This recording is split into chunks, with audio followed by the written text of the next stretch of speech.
مظالم کے خلاف قومی قیادت یک زبان، مظلوم فلسطینیوں کے ساتھ کھڑے رہنے کا عزم۔ آل پارٹیز کانفرنس میں عالمی برادری اور اقوام متحدہ سے اسرائیلی جارحیت روکنے کا مطالبہ۔ کانفرنس کے خطاب میں صدر آصف علی زرداری نے کہا کہ اسرائیل کے اقدامات دنیا کو خطرے میں ڈال رہے ہیں۔ اسرائیل کی انسانی حقوق کی خلاف ورزیوں کا معاملہ ہر فورم پر اٹھاتے رہیں گے۔ نواز شریف نے کہا کہ اسلامی ممالک اپنی قوت آج استعمال نہیں کریں گے تو کب کریں گے؟ فلسطینیوں کا خون رنگ لا کر رہے گا۔ مولانا فضل الرحمان نے کہا کہ اس کانفرنس کی قرارداد سے فلسطینیوں کے دکھوں کا ازالہ نہیں ہوگا۔ پاکستان، مصر، ترکی، انڈونیشیا اور دیگر مسلم ممالک سے مل کر مشترکہ حکمت عملی بنائے۔ امیر جماعت اسلامی حافظ نعیم الرحمان نے کہا کہ اس پلیٹ فارم سے صرف ایک آزاد فلسطینی ریاست کا پیغام جانا چاہیے۔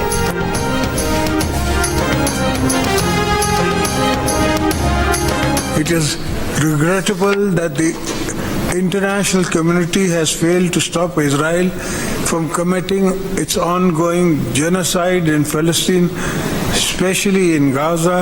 We call upon international community to take immediate steps to halt Israel brutalities.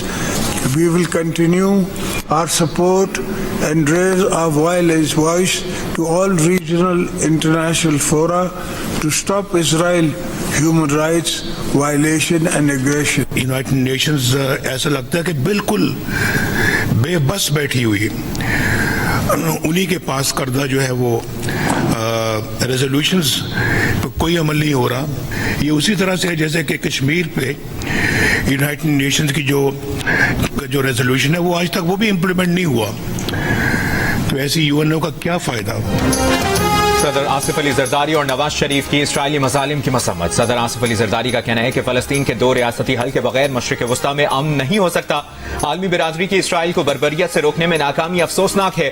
Known league کے صدر نواز شریف نے کہا کہ دنیا نے عجیب طریقے کی خاموشی اختیار کی ہوئی ہے، فلسطین کو انسانی مسئلہ نہیں سمجھا جا رہا، لگتا ہے یو این اپنی قراردادوں پر عمل نہیں کرا سکتی۔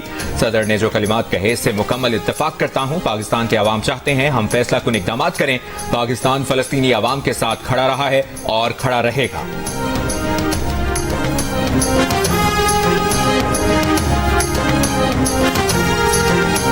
آج یا فلسطینی ریاست کے قیام کی بات ہو رہی ہے یا اس مسئلے کے حل کے لیے دو ریاستی حل، جو ہماری پارٹی اس کو سپورٹ نہیں کر رہی۔ ہم اس پورے سرزمین کو عرب کی سرزمین کہتے ہیں۔ اللہ پہ حملہ ہوا ہے، ایران پہ حملہ ہوا ہے، تو سنی شیعہ کے خلاف بات کرے گا، شیعہ سنی۔ یہ تقسیم پہلے بھی ہمیں نقصان پہنچاتی رہی ہے۔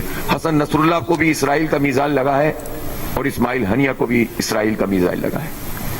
شیعہ اور سنی کو نہیں دیکھا انہوں نے، وہ جانتے ہیں کہ انہیں کیا کرنا ہے، لیکن ہم نادان ہیں کہ تقسیم ہو جاتے ہیں۔ آل پارٹیز کانفرنس میں جمعیت علماء اسلام اور جماعت اسلامی کی دو ریاستی حل کی مخالفت۔ مولانا فضل الرحمان نے کہا کہ دو ریاستی حل کا جواز نہ شرعی، نہ سیاسی اور نہ جغرافیائی طور پر ممکن ہے۔ لبنان اور اسرائیل کی جنگ میں پاکستانیوں کے لیے کیا سبق ہے؟ اسرائیل جنوبی لبنان پر بار بار قبضے کی کوشش کیوں کر رہا ہے؟ لبنان کے متاثرین جنگ پاکستان سے کیا توقع رکھتے ہیں؟ اسرائیلی حملوں سے بے گھر ہونے والے لاکھوں لبنانی کیا چاہتے ہیں؟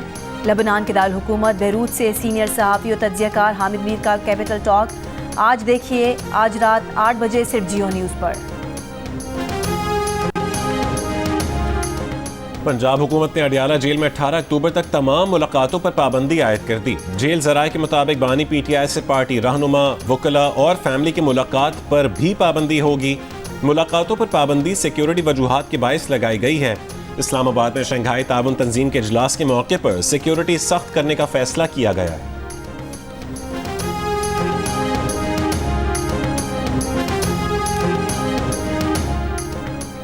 ہفتے کی رات کے پی ہاؤس میں تھا، کسی نے گرفتار نہیں کیا۔ کے پی ہاؤس میں کئی بار پولیس نے چھاپے مارے، میں دیکھ رہا تھا۔ پورے 12 اضلاع سے گزر کر پشاور پہنچا ہوں۔ وزیر اعلیٰ خیبر پختونخوا نے اتوار کی رات کے پی اسمبلی پہنچ کر غائب ہونے کی کہانی سنا دی۔ بولے نااہل کرنا ہے نااہل کرو، گورنر راج کا تجربہ کرنا ہے وہ بھی کر لو، دھمکیوں سے نہیں ڈرتا۔ آئی جی اسلام آباد پر کڑی تنقید، کہا ان کی جرت کیسے ہوئی کہ خیبر پختونخوا حکومت پر ہاتھ ڈالے، مقدمہ درج کرائیں گے، بے عزتی کا بدلہ لیں گے۔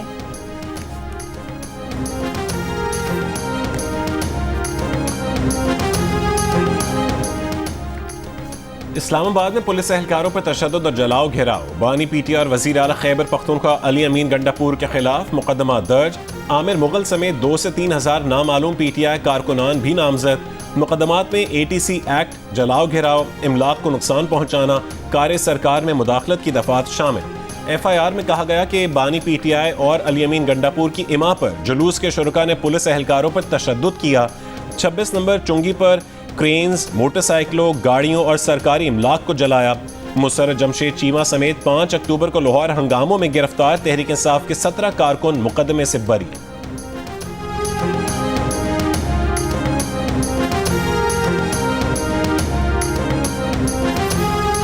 پاکستان اسٹاک ایکسچینج میں زبردست تیزی، نئی تاریخ رقم کر دی۔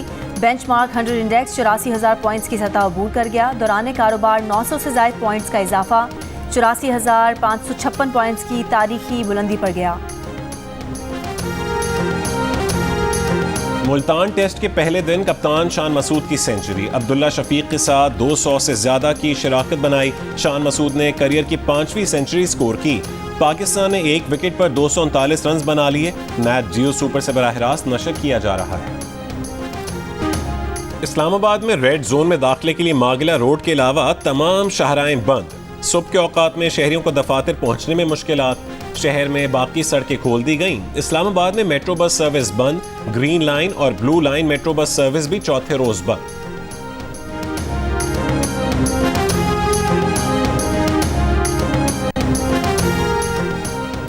خیبر پختونخوا کے لوگوں کو اسلام آباد میں ذلیل و خوار کیا گیا۔ پوری قیادت نے ورک فرام ہوم کیا۔ وزیر اطلاعات پنجاب عظمہ بخاری کی نیوز کانفرنس، کہا کہ PTI میں کوئی بھی علی امین گنڈاپور کی گمشدگی کی کہانی ماننے پر تیار نہیں۔ چی گویرا کی طرح اچانک خیبر پختونخوا اسمبلی میں نمودار ہوا۔ KP اسمبلی سے IG کو دھمکیاں دی۔ ہمت تھی تو اسلام آباد میں ہی حساب برابر کر لیتے۔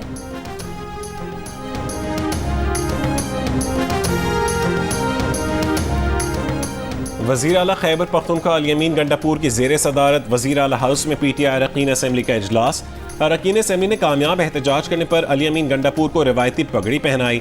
علی امین نے اجلاس کے شرکاء کو احتجاج میں خود پر گزرنے والے واقعات سے آگاہ کیا۔ کہا کہ پرامن تحریک آگے بھی جاری رہے گی۔ وفاق نے ان پر اور KP ہاؤس پر حملہ کیا ہے۔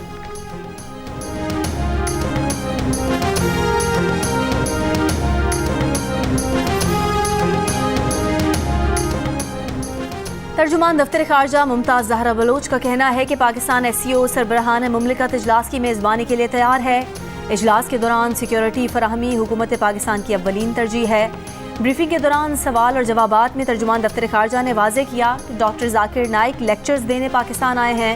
ان پر پاکستان میں کوئی کیس نہیں، وہ پاکستان میں آزادانہ گھوم پھر سکتے ہیں۔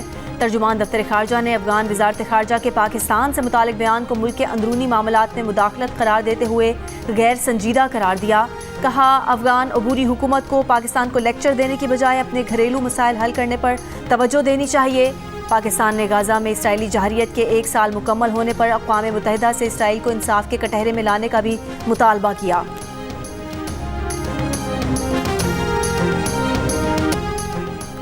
سری لنکا میں کئی سال سے قید 56 پاکستانی وطن واپس پہنچ گئے۔ 5 خواتین اور 51 مرد قیدیوں کو سری لنکا سے چارٹرڈ طیارے پر وطن واپس لایا گیا۔ وفاقی وزیر داخلہ محسن نقوی کا کہنا ہے کہ قیدیوں کی وطن واپسی کے لیے تعاون پر سری لنکن حکومت اور ہائی کمشنر کے کردار کو سراہتے ہیں۔ قیدیوں کی واپسی کے اخراجات برداشت کرنے پر عبدالعلیم خان کی بھی شکر گزار ہیں۔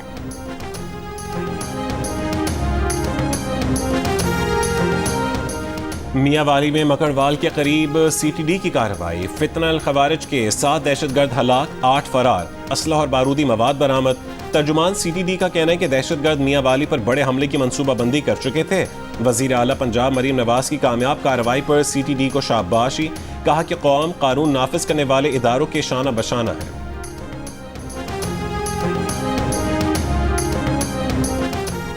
فیصل آباد میں موٹر سائیکل سوار لڑکا لڑکی سے نوجوان سے اسلحے کے زور پر موبائل فون چھین لیا۔ گھر کے باہر ہونے والی ڈکیتی کی CCTV ویڈیو سامنے آ گئی۔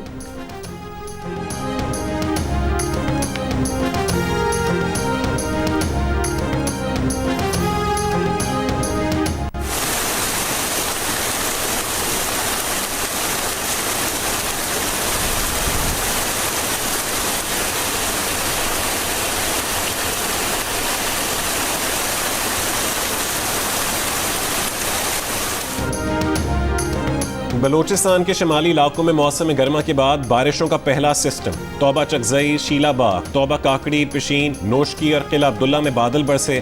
چمن میں گرد آلود ہوائیں. بالائی مقامات پر بارش. کوئٹہ میں بارش کے بعد خنکی بڑھ گئی. کراچی میں 37 ڈگری کی گرمی 40 ڈگری کی محسوس کی گئی. آئندہ 3 روز میں پارہ 36 سے 38 ڈگری سینٹی گریڈ تک جانے کا امکان. اور آرٹس کونسل جنگ اور جیو کے اشتراک سے ورلڈ کلچر فیسٹیول. قوالی نائٹ میں قوال فرید ایاز اور ابو محمد کی شاندار پرفارمنس. فیسٹیول میں آج تھیٹر پلے سوسائڈ انکارپوریٹڈ اور کامیڈی تھیٹر اردو زبان میں پیش کیا جائے گا. فیسٹیول 2 نومبر تک جاری رہے گا.